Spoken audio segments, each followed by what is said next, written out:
Today we shall reflect on the life of Saint Gabriel of Our Lady of Sorrows. Francis Possenti, a native of Assisi, received baptism at the same font at which his great namesake had been christened over 600 years before.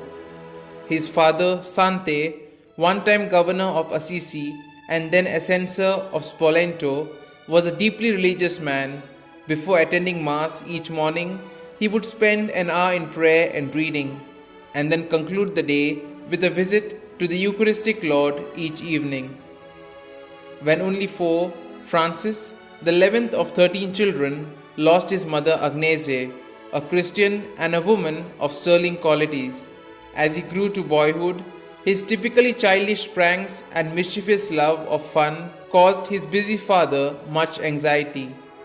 However, the conscientious father was never too busy to instruct his children in the catechism of the church and to familiarize them with the meaning of the lives of Christ and his saints.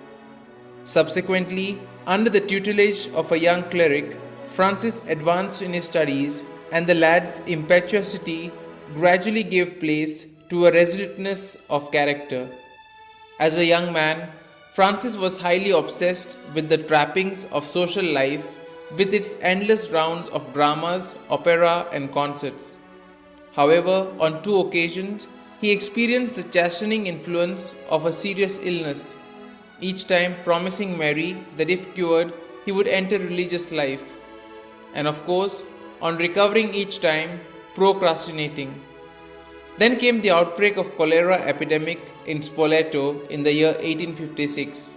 In consternation, the people turned to the Madonna and solemnly promised that should she stop the dreadful epidemic, a great procession would be held with her ancient image, which had been presented to the city by Emperor Barbarossa in the year 1115. The plague did cease. When Francis knelt among the people as the image passed, he was held in thrall by the gaze of the Madonna that seemed to penetrate his soul. This time there was no more delay, and he joined the Passionists at Morovale as Gabriel of Our Lady of Sorrows.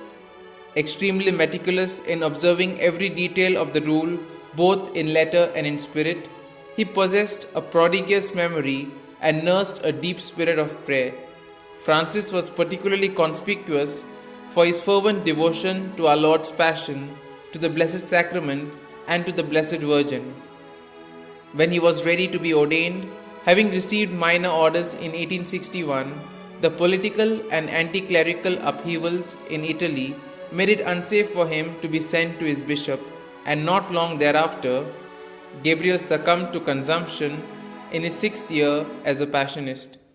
So many conversions and miracles took place through his intercession after his death that the process of his beatification was begun before the stipulated time. He was beatified in the year 1908 and canonized in the year 1920 in the presence of his aged brother. Saint Gabriel is the chief patron of today's youth and particularly of interior lives of young novices and professed religious.